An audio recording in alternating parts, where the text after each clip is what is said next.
और इसी से जुड़ा हुआ ये है एजुकेशन लोन का, कि इस देश Yeah, में किस EMIs. तरीके से एजुकेशन लोन फंक्शन करता है। क्या हमें सही में उसको एजुकेशन लोन कहना चाहिए See, जिन टर्म्स एंड I कंडीशन पे I वो am देता है? always surprised about the education loan thing कि हमने we first of all made education expensive and then we gave a loan on top of hmm. it. हम्म। मेरे generation में none of us took an education loan to study.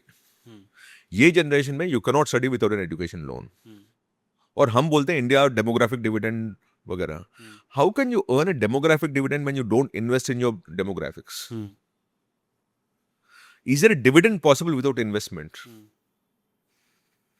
I, as a parent, will invest 20% of my family income on my child's education. Hmm. But the moment I became a policy maker, I invest 3%. हम्म। क्योंकि वो मेरा बच्चा नहीं है. हम्म।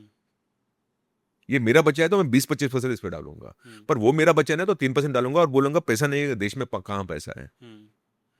आपके घर पे भी पैसा नहीं रहेगा, लोन लाओगे, कुछ सब कुछ करोगे, पर बच्चे को तो एडवोकेट कराओगे ना. हम्म। हम्म। तो उधर क्यों नहीं करते हो आप? हम्म। कोई जो आपका बच्चा नहीं है. हम्म। तो देश के राजनीतिक whatever politicians you bureaucrat जो कोई भी policy makers हैं, हम्म। they're not treating the young generation of this country as their own children. Hmm.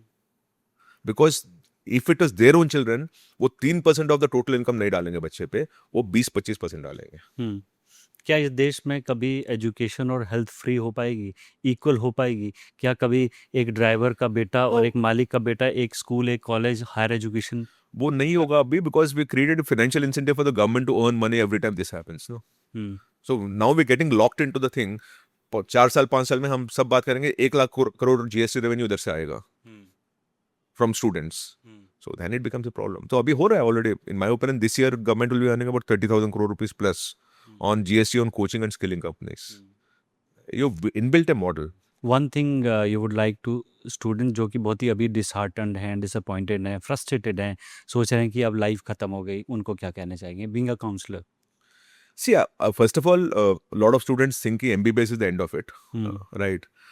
I think beyond a point, there are some allied sciences programs जो जिनका outcome बहुत अच्छा रहेगा आपका. लाइक फॉर एग्जांपल आप lab technician बनिए, nutritionist बनिए, physiotherapist बनिएगा, cardiac care specialist बनिएगा.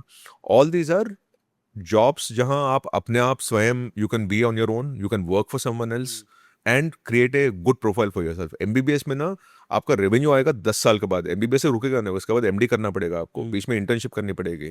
So this entire process is very very long for you to think कि एमबीबीएस करने के बाद सब कुछ ठीक होगा. नहीं होगा. ये 8 9 10 साल का खेल है आपका. If you are not capable, just jump on to very good professional allied science programs, life sciences programs, where there is a desperate need in the country for that skill sets. Like for example, when you take a lab technician, आप 10 lakh loan लेके एक lab लगा सकते हो आप.